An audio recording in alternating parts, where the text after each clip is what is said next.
դրիպի ծրագրի։ Դա հայ-ամերիկյան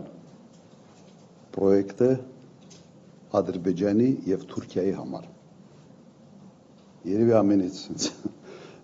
ճիշտ ձևակերպումը սա է։ Այս ֆորմատով հայկական շահը այստեղ չի երևում ընդհանրապես։ Հայաստանը նույնիսկ կողմ չի այստեղ, այլ դառավ կիսակողմ։ Կիսակողմ չէ 20 քանի տոկոսանոց։ Ուղղակի կրկնեմ, նայեք, մեկ միտք։ Ընդհանրապես տրանզիտային ուղիները ունեն երկու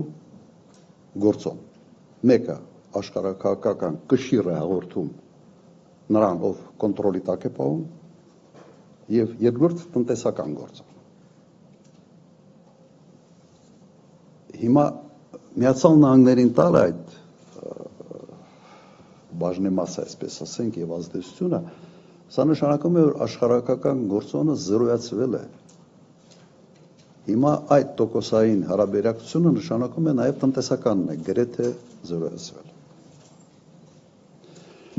Հիմա ես կարող եմ մի քիչ մոդիֆիկացնել իմ անցած առաջարկը, որ տրիպը պետք է մեծանա։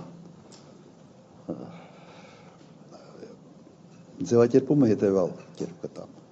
Հիմա կարող են լինել երկու տրիպ։ Տրիպ 1 Մեղրիի հատված, տրիպ 2 Նախճիվանի հատված։ Հասկացաք։ Այսպես միգուցե դա ավելի հեշտ է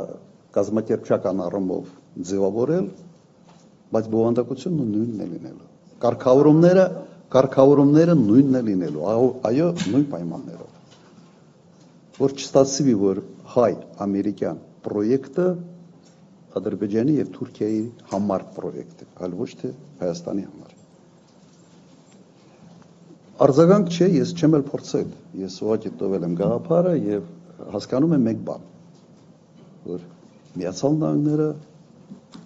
փորձելու են այս ծրագիրը բրդեն առաջ և ես անկեղծ ասած չեմ տեսնում Միացյալ Նահանգների տնտեսական շահ։ Մոտավորապես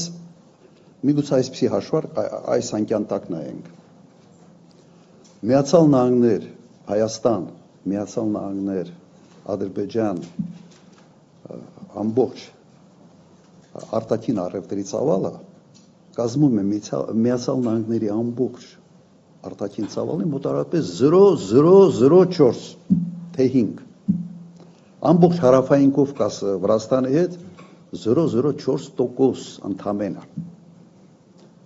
Սա ոչինչ է։ Միացյալ Նահանգները հարավային Կովկասում տնտեսական զրոյական շահ ունեն։ Եվ այս հետաքրքրությունը կապված է մենք հանգամանքի հետ, Իրան։ Իրանի սահմանը վերցնել վերահսկողության տակ։ Ուրիշ բացատրություն տրամաբանական ուղղակի չկա։ Շատ են փորձել, այսպես ասենք, լարել նաև իմ երևակայությունը, գտնելու համար ինչ-որ մի բան, չկա։ Եվ այստեղ ես տեսնում եմ իհարկե Իսրայելի դերակատարությունը, որովհետև Իրան, Միացյալ Նահանգներ հարաբերությունները մեծապես կախված են Իսրայելի քաղաքականությունից։ Սա հենց այն դեպքն է, երբ Հայաստանը այս ծրագրով իրեն դնում է աշխարհաքաղաքական խոշոր շահերի բախման կետում։